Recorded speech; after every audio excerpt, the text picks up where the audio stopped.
অন্যের বাড়িতে কাজ করে করে করে করে আপনি আমারে বিদেশে পাঠাইয়েছেন। আপনার সন্তান 4 বছরে অনেক বড় ধনী হয়ে গেছে।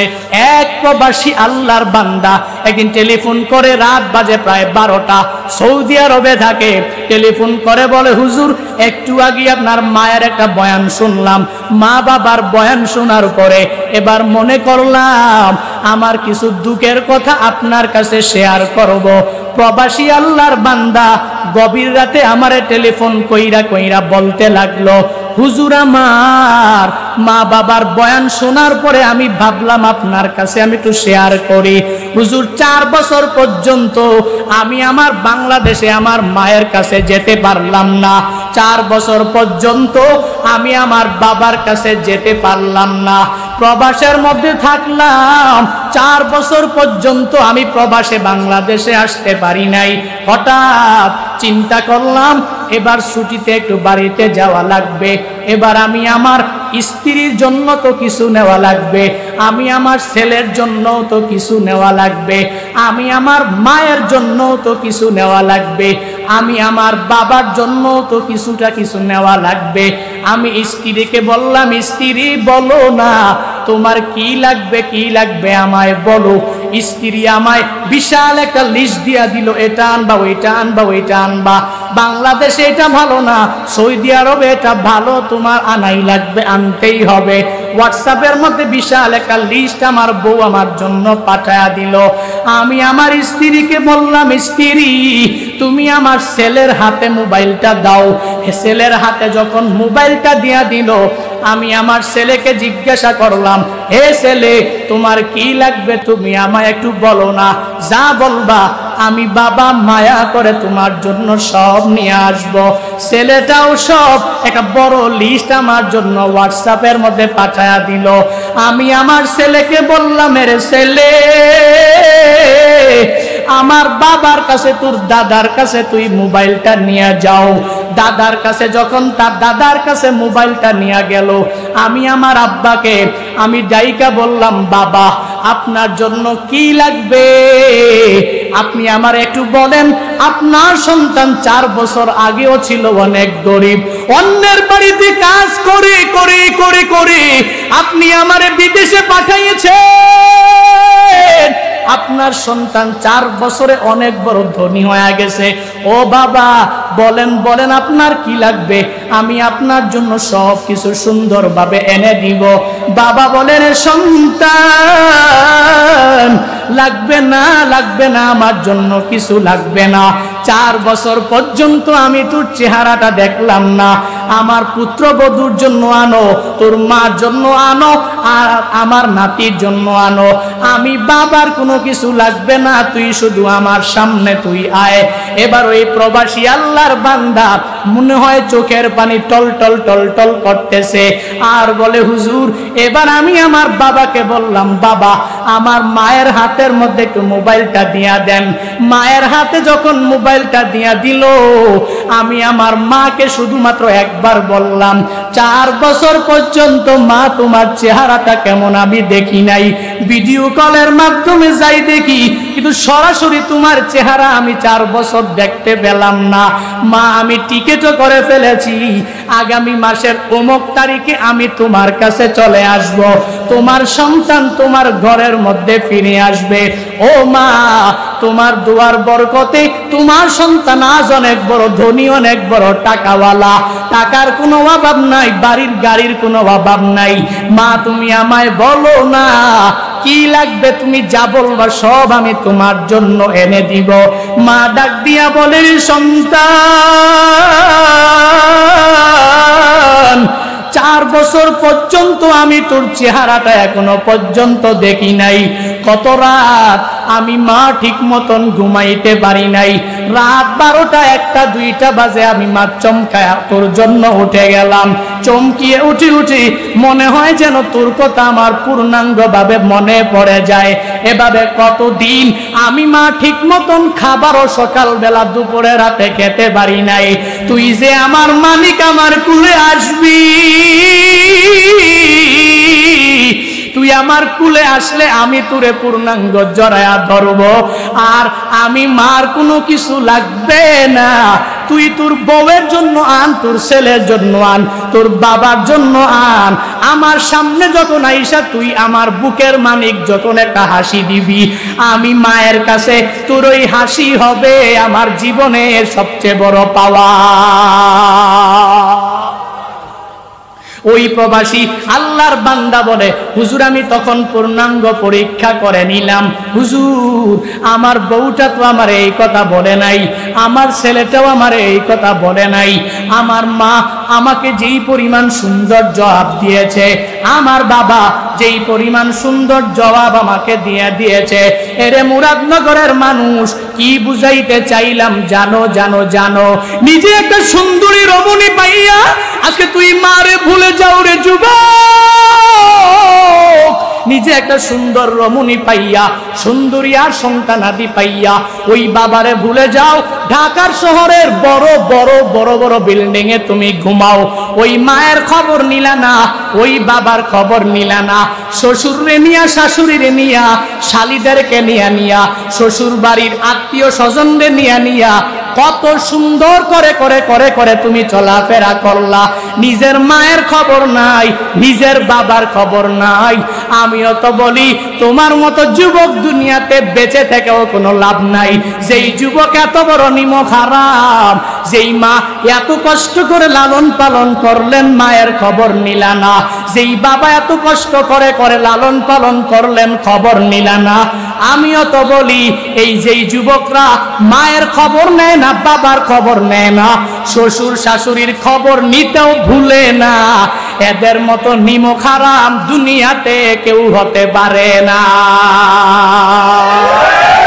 এর যুবক আল্লাহর বান্দারা এই মাহফিল থেকে তালিম নিয়ে নিয়ে বাড়িতে যাও। যতদিন বান্দা দুনিয়ায় বাঁচবা মার সাথে ভালো আচরণ করো। মার কাছে আজকে বাড়িতে যাইয়াই মার পায়ের মধ্যে পড়ে যাও, আর মাকে যায় বলো, ও মা তোমার দোয়া ছাড়া আমি দুনিয়াতে কিছু করতে পারবো না। মা তোমার দোয়া ছাড়া আমি কিয়ামতের ময়দানেও জান্নাতের অধিপতি হতে পারবো না। মা যদি তুমি দোয়া করো আমি পূর্ণাঙ্গ কামিয়াব হয়ে যেতে পারবো। মা দোয়া নিয়া সোশ্যাল মিডিয়ায় কাজ আরম্ভ করে দিবা, বরকত হয়ে যাবে। মা দোয়া নিয়া জব নিবা, ওই জবেও বরকত হয়ে যাবে। মা দোয়া নিয়া সফরে বের হয়ে যাবা, ওই সফরের মধ্যেও বরকত হয়ে যাবে। কেননা মায়ের দোয়া তো আমার মাওলার দরবারে ডাইরেক্ট কবুল হয়ে যায়। আল্লাহ বলেন, এরে মানুষ, এক নম্বরে আমি আল্লাহ ওসিয়ত করলাম মা বাবার সাথে তোর ভালো আচরণ করা লাগবে। এক নম্বরে তো আমি মাওলার ওসিয়ত তো তোমার মানাই লাগবে। দুই নম্বরে বাহ্যিক দৃষ্টিতে তাকালেও মা বাবার সাথে ভালো আচরণ করা লাগবে। এ বান্দারা, রহমাতুল্লিল আলামিনের কাছে আইসা এক সাহাবী জিজ্ঞাসা করে, হে পয়গম্বর, মা হাক্কুল ওয়ালিদাইনি আলা ওয়ালাদিহি, সন্তানাদির উপরে পিতামাতার অধিকারটা কি আপনি একটু জানা দেন। নবী আমার বলেন, ক্বালা হুমা জান্নাতুকা ওয়া নারু, হে সাহাবী তোমার মা বাবা দুইজন তোমার জন্য জান্নাত, তোমার মা বাবা এই দুইজনই তোমার জন্য জাহান্নাম। বুঝলাম না। মুহাদ্দিসিনে কেরামগণ ব্যাখ্যা করে জানা দেয়, দুনিয়াতে যেই সন্তানেরা পূর্ণাঙ্গভাবে মা বাবাকে সন্তুষ্ট রেখে রেখে কবরে যদি যাও, কবর অটোমেটিক্যালি জান্নাতের বাগান হয়ে যাবে। আর যদি মা বাবার অসন্তুষ্টি নিয়ে নামাজ রোজা নেক আমল করে করে যদি কবরে যাও, তাহলে ওই কবর জান্নাতের বাগান হবে না। কারণ তোমার মা বাবা উভয়ই তোমার জন্য জান্নাত, তোমার মা বাবা উভয়ই তোমার জন্য জাহান্নাম। এরে আল্লাহর বান্দারা, এজন্য তো বলি ওই মা বাবার মনে আঘাত দিয়ে কবরে যাইও না। আজকে বাড়িতে যাইয়াই মার থেকে দোয়া নাও, বদদুয়া নিও না। কারণ মার দোয়া যেরকম ভাবে কবুল, মা বাবার বদদুয়াও ডাইরেক্ট মাওলার দরবারে কবুল।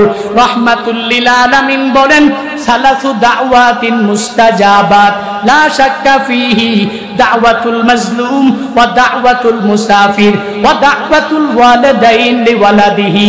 রহমাতুল্লিল আলামিন জানাবেন তিন ব্যক্তির দোয়া আমার মাওলার দরবারে ডাইরেক্ট কবুল হয়ে যায়।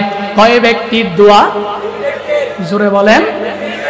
এক নম্বরে রাহমাতুল লিল আলামিন বলেন দাওয়াতুল মাজলুম, মাজলুমের দোয়া আমার মাওলার দরবারে সরাসরি কবুল হয়ে যায়। দুই নম্বরে দাওয়াতুল মুসাফির, মুসাফিরের দোয়া আমার মাওলার দরবারে ডাইরেক্ট কবুল হয়ে যায়। তিন নম্বরে দাওয়াতুল ওয়ালিদাইন লিওয়ালাদিহি, সন্তানাদির ব্যাপারে পিতামাতা যেই দোয়াই করবে, যেই বদদোয়াই করবে, আমার মাওলার দরবারে কবুল হতে বান্দা দেরিও হবে না।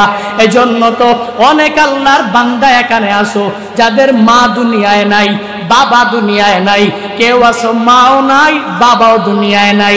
এখন যদি আমায় বলো হুজুর আমার মা যখন দুনিয়াতে জীবিত অবস্থায় ছিল, আমার বাবা যখন দুনিয়াতে জীবিত অবস্থায় ছিল, আমি এদের সাথে ভালো আচরণ করতে পারি নাই, তো এখন কি করব?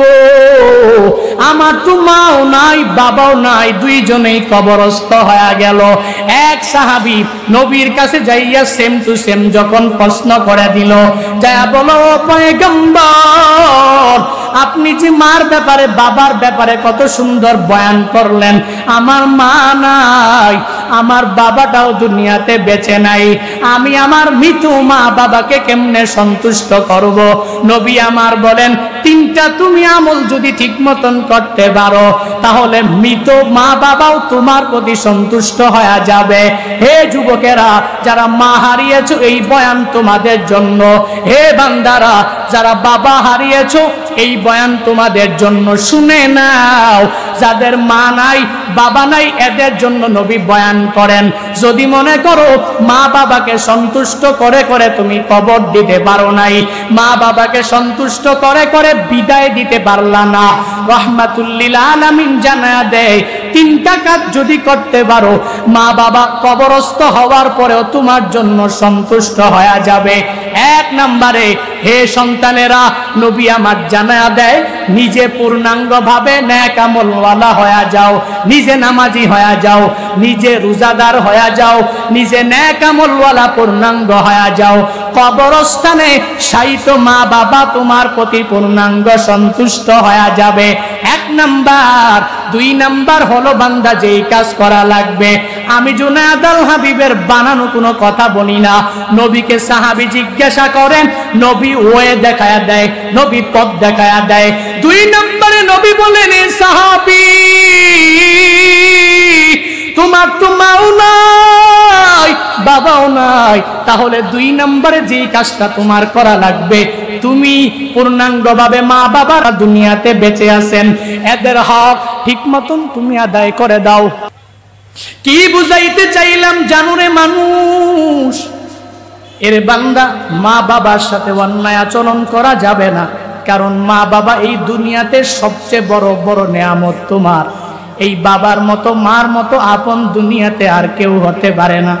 এজন্যই আল্লাহ জানা দেয় এর মানুষ আমি আল্লাহ পূর্ণাঙ্গ ওসিয়ত করলাম তুই তোর মা বাবার সাথে সর্বাবস্থায় ভালো আচরণ করবা, পশ্চিমকালেও খারাপ আচরণ তুই মা বাবার সাথে করবা না। এক নম্বরে আমি মাওলার ওসিয়ত তো তোমার মানাই লাগবে, তো মা বাবার সাথে তো ভালো আচরণ তোমার করাই লাগবে। এক নাম্বার ওসিয়ত চলে গেল। এবার দুই নাম্বার কারণটা যদি কোনো আল্লাহর বান্দা জিজ্ঞাসা করে হুজুর আমার মা বাবার সাথে আমি কেন ভালো আচরণ করব বুঝলাম না, আল্লাহর ওসিয়ত যদিও তুমি না মানো তাহলে দুনিয়াতে বাহ্যিক দৃষ্টিতে একটু তাকায়া দেখো, তোমার মা তোমার জন্য কষ্টের কোনো কমতি করে নাই, কষ্টের কোনো কমতি করে নাই। কেমন কেমন জানো আল্লাহ এজন্যই বান্দাদেরকে স্মরণ করে আল্লাহ জানায়া দেয় এরে আমার বান্দা বান্দির দল, এক নম্বরে আমি মাওলার ওসিয়ত অনুযায়ী তুই তোর মা বাবার সাথে ভালো আচরণ করবি।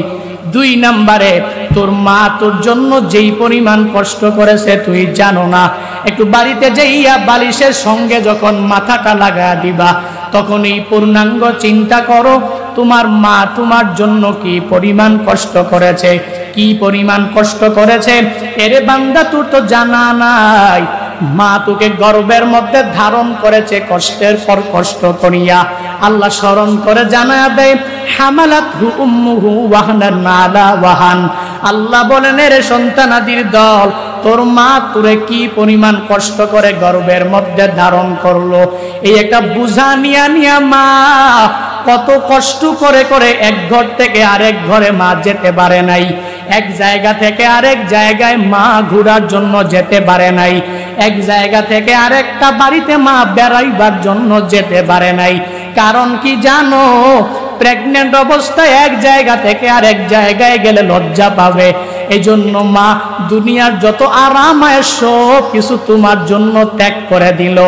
আল্লাহ বলেন রে মানুষ, হামালাতহু উম্মুহু ওয়াহানান আলা ওয়াহান, তোমার মা কি পরিমাণ কষ্ট করে গর্ভের মধ্যে তোমাকে ধারণ করেছে। এরে বান্দা, তুমি যদি ওই চিন্তা ভাবনা যদি অন্তরের মধ্যে ঢুকাও, পশ্চিমকালেও তুই তোর মার সাথে খারাপ আচরণ করতে পারো না, পশ্চিমকালেও তুই তোর বাবাকে ধমক দিতে পারো না। এরে নবীর উম্মতের দল, ওই মা কি পরিমাণ কষ্ট গর্ভের মধ্যে রাখিয়া রাখিয়া করলেন বান্দা তুমি জানো না। মা সকাল বেলার খানাটা খাইতে পারে নাই, সারাদিন অনেক কষ্ট করে করে দুপুর বেলা জোহরের পরে যখন খানার পেটটা নিয়ে সামনে বসেছে, এক নম্বরে পেটের ক্ষুধার যন্ত্রণা মা সহ্য করতে পারে নাই। আবার যত আশা নিয়ে খানার পেটটা নিয়ে মা সামনে বসে গেল, তুমি ওই মার কলিজার মধ্যে এমন জুড়ে জুড়ে গর্ভে ধাম ধাম করে দুইটা লাথি মেরে দিলা। এক নম্বরে পেটের ক্ষুধার যন্ত্রণা, দুই নম্বরে পেটের ব্যথার যন্ত্রণা মা সহ্য করতে পারে নাই। খানার পেটটাকে এক পাশে রাখিয়া ওই গর্ভবতী মাটা বারান্দার পাশে গিয়া গিয়া গিয়া বিনা বিনা কান্না করে। শাশুড়ি আম্মা যা জিজ্ঞাসা করে, বৌমা তুমি কেন কান্না করো? বুঝলাম না। আমার পক্ষ থেকে কোনো কষ্ট পেয়েছো? বলে না না, আপনার পক্ষ থেকে কোনো কষ্ট পাই নাই। আমার ছেলের পক্ষ থেকে কোনো কষ্ট পেয়েছো? বলে না না, তাও কষ্ট পাই নাই। তাহলে কেন কান্না করো? তবুও তো মা তোমার ব্যাপারে বলে না।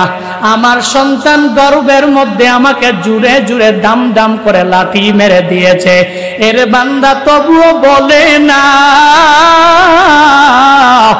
ওই মা এত কষ্ট করে করে তোমাকে গর্ভের মধ্যে ধারণ করে রাখলেন, একদিনও মা কারো কাছে যা বলে নাই আমার ছেলেটা ভালো না, একদিনও যা বলে নাই আমার ছেলেটা গর্ভের মধ্যে আমাকে লাথি মেরেছে।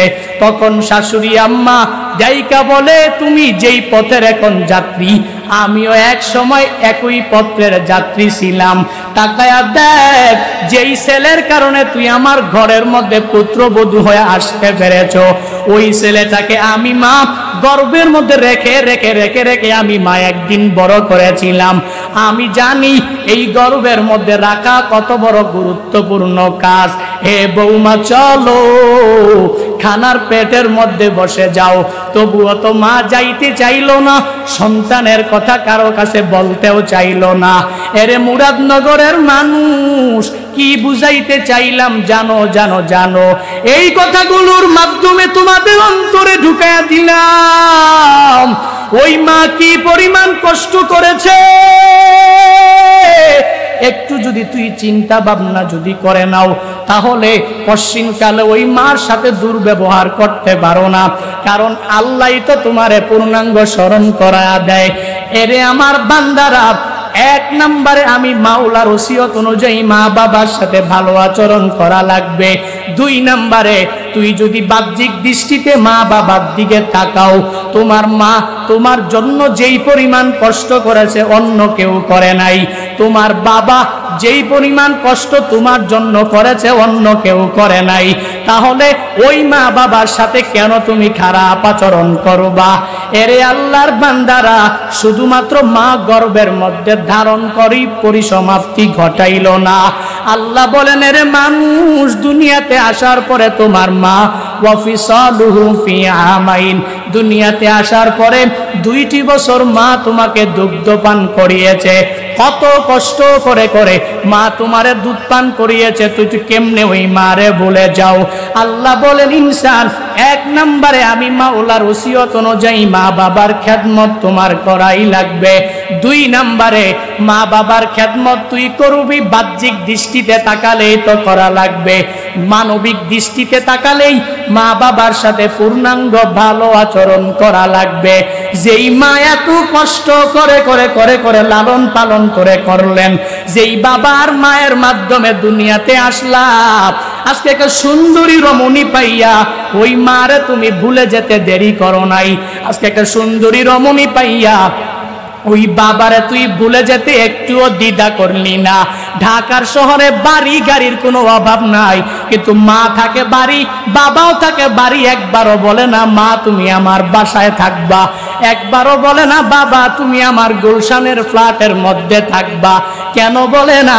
কারণ জানে মুরব্বী মানুষ গেলেই বারংবার নামাজের কথা বলবে, মুরব্বী মানুষ আমার বাসায় গেলে রোজা রাখার কথা বলবে, মুরব্বী মানুষ আমার বাসায় গেলে নেক আমলের কথা বলবে। এজন্য মাকে ঢাকার বাসায় নিয়ে যায় না, বাবাকে ঢাকার বাসায় নিয়ে যায় না, এরকম ধনী সমাজে আছে না? না, এই মানুষগুলো তো ভালো না রে মানুষ। এই বান্দারা মা বাবার সাথে খারাপ আচরণ করতেও দ্বিধা করে না। কশিন কালেও এরা মা বাবার দোয়া নিয়া কশিন কালেও কবরে যেতে পারবে না। অথচ আল্লাহ তাআলা কি সুন্দর ভাবে ওসিয়ত করে জানা দেয়, এরে মানুষ মা বাবার সাথে সর্বাবস্থায় ভালো আচরণ করা লাগবে, মা বাবার সাথে অন্যায় আচরণ করা যাবে না। এক নম্বরে আমি মাওলার ওসিয়ত অনুযায়ী তোর মানা লাগবে। দুই নম্বরে বাহ্যিক দৃষ্টিতে মাঝে মাঝে একটু পরীক্ষা কইরো। মার মতো আপন দুনিয়াতে কোথাও খুঁজে পাইবা না, বাবার মতো আপন তুই দুনিয়াতে কোথাও খুঁজে পাইবা না। মা মৃত, বাবা মৃত, কি করবা? তাহলে এখন তোমার তিনটা আমল করা লাগবে। কয়টা? তিনটা। এক নম্বরে সন্তান তুমি নেক আমল বলা হয়ে যাও, মা বাবা অটোমেটিক্যালি সন্তুষ্ট হয়ে যাবে। দুই নাম্বার, মা বাবার আত্মীয় স্বজন যারা আছে এদের হক ঠিক মতন আদায় করো, এদের সাথে ভালো আচরণ করো, মৃত মা বাবা তোমার প্রতি সন্তুষ্ট হয়ে যাবে। তিন নম্বরে মা বাবাকে কেমনে খুশি রাখবা, সন্তুষ্ট কেমনে করবা? মা বাবার জন্য মসজিদ, মাদ্রাসা, ভালো জায়গা, ওখানে দান সৎকার করার চেষ্টা করবা। যখনই সময় পাইবা মার নামে দান করবা, যখনই সময় পাবে বাবার নামে দান করবা। হ্যাঁ হুজুর, আমি মা বাবার হক ঠিক মতন আদায় করতে পারিনি, এখন কি করব? রাহমাতুল লিল আলামিন শিক্ষা দিয়েছেন। কি শিক্ষা? বলে যাদের মা নাই, যাদের বাবা নাই, এরা প্রত্যেক সপ্তাহে বৃহস্পতিবার দিবাগত রাত মাগরিবের পর থেকে নিয়ে এশা পর্যন্ত এই সময় মাগরিবের নামাজটা আদায় করার পরে তার সব আমলগুলো করা শেষে সে 2 রাকাত নামাজ আদায় করবে। তাদের মা নাই, বাবা নাই, কি আমল? মা বাবার নামে সে 2 রাকাত নামাজ পড়বে। সূরা ফাতিহা পড়ার পরে একবার আয়াতুল কুরসি পড়বে, সাথে সাথে আবার সূরা ইখলাসটাকে সে একবার পড়বে, তারপর সূরা নাস 5 বার, সূরা ফালাক 5 বার। এভাবে 2 রাকাত নামাজে এভাবে সে পড়বে। মেনটেন করে পড়ার পরে 2 রাকাত নামাজ শেষে সে 5 বার ইস্তিগফার করবে, 15 বার রাহমাতুল লিল আলামিনের উপরে দুরূদ পড়বে। পরে এই পূর্ণাঙ্গ সব আমলটা মা বাবার নামে সে বকশিশ করে দিবে। রাহমাতুল লিল আলামিন বলেন, যেই সন্তান মা বাবার নামে প্রত্যেক বৃহস্পতিবার দিবাগত রাত মাগরিব থেকে আসা পর্যন্ত এই 2 রাকাত নামাজ আদায় করতে পারবে, সে মা বাবার পূর্ণাঙ্গ হক আদায় করেছে বলে বিবেচিত হয়ে যাবে। আরো জোরে সুবহানাল্লাহ। এই জন্য মা বাবা দুনিয়ায় বেঁচে থাকলে আজকে বাড়িতে যেয়ে পায়ে পড়ে যাবেন আর মাকে বলবেন, মা একটু দোয়া করে দাও না, কারণ তোমার দোয়া ছাড়া আমি কিছু করতে পারবো না। মনে রাখবেন, জুনায়েদ আল হাবিবকে দেখেন, দেখতে মানুষ ছোট, আমার মতোই বয়সী, আমার ছোট ভাইয়ের মতো বয়সী, আমার সন্তানের মতো বয়সী, কেমনি বয়ান করে, কেমনে এত দূর দূর যায়, এত লোকের সামনে ভয় করে না, কেমনে কথা বলে, এত দূর দূর দাওয়াত দিয়ে মানুষ নিয়ে যায়, টাকাও দেয়, সম্মানও দেয়, মর্যাদা দেয়। কই এলেম নাই, হেলেম নাই, কোনো কিছুই নাই, কেমনে কথা বলে? আমি বলি পাওয়ার জুনায়েদ আল হাবিবের না, ওই পাওয়ার জুনায়েদ আল হাবিবের বাসার মধ্যে মা বাবার দুয়ার পাওয়ার। যে মা বাবার দুয়ার পাওয়া। খুদার কসম করে প্রত্যেকটা মাহফিলে গেলে আমি বলি যে মা বাবার দোয়া নচেত জুনায়েদ আল হাবিব এই ময়দানে বসে বয়ানও করতে পারে না, সামনের মানুষগুলো বৈশা বৈশা বয়ানও শোনে না। এজন্য তো বলি মা আপন, বাবা আপন। দুনিয়াতে সবচেয়ে বড় শ্রেষ্ঠ নিয়ামতের নাম মা বাবা। এদের থেকে দোয়া নিয়ে চলবেন, যে কোনো কাজ করবেন এদের থেকে দোয়া নিয়ে শুরু করবেন। কামিয়াব করবেন কে? আল্লাহ। সফলতা দিবেন কে? আল্লাহ। বলে হুজুর সফল হই না কেন? কেমনে হবেন? আপনি তো প্রথম জায়গায় ভুল করে রাখছেন, ফাউন্ডেশনে ভুল। মার থেকে দোয়া নাই, মা দিতেছে বদদোয়া। মার থেকে বাবার থেকে দোয়া নাই, শুধু বদদোয়া বদদোয়া। চেষ্টা করবেন হে প্রিয় ভাইরা, মা বাবার সাথে সর্বাবস্থায় ভালো আচরণ করবেন, সর্বাবস্থায় মার থেকে দোয়া নিয়ে চলবেন। আল্লাহ তাআলা আমাদের প্রত্যেককে তৌফিক দান করুন। আরো জোরে পড়েন, আরো জোরে মন থেকে একবার করে পড়ি আল্লাহুম্মা আমিন। একটা সঙ্গীতের জন্য রিকোয়েস্ট করেছে, সঙ্গীতটা বয়ান হবে না, বয়ান ছাড়া অন্য এক স্টাইলের রবের নামে এক সঙ্গীত পরিবেশন করব, শুনবেন? শেষ করি ইনশাআল্লাহ। আপনাদের কাঙ্ক্ষিত মেহমান যিনিরা আছেন ওনারাই বয়ান করবেন। আমরা রবকে বন্ধু বানাবো। কাকে? কথা বলেন না কেন? আমরা সর্বাবস্থায় রবকে বন্ধু বানাবো। আল্লাহ রবকে তোমাকে বন্ধু বানানোর তৌফিক দান করো। আরো জোরে বলেন, তোমার মতো প্রিয় বন্ধু যার হৃদয়ে রয়, তোমার মতো প্রিয় বন্ধু যার হৃদয়ে রয়, তার কি আর থাকতে পারে, তার কি আর থাকতে পারে দুঃখ কষ্ট ভয়, তোমার মতো প্রিয় বন্ধু যার হৃদয়ে রয়, তোমার মতো প্রিয় বন্ধু যার হৃদয়ে রয়। শিশুকালে মায়ের দুধে বাঁচাও ক্ষুধা প্রাণ, মায়ের স্নেহে বেড়ে উঠি তোমার অবদান। ঠিক কিনা? শিশুকালে মায়ের দুধে বাঁচাও ক্ষুধা প্রাণ, মায়ের স্নেহে বেড়ে উঠি তোমার অবদান। বন্ধু হয় ভালোবাসা, বন্ধু হয় ভালোবাসা ছড়াও জগৎময়, তোমার মতো প্রিয় বন্ধু যার হৃদয়ে রয়। ঠিক কিনা?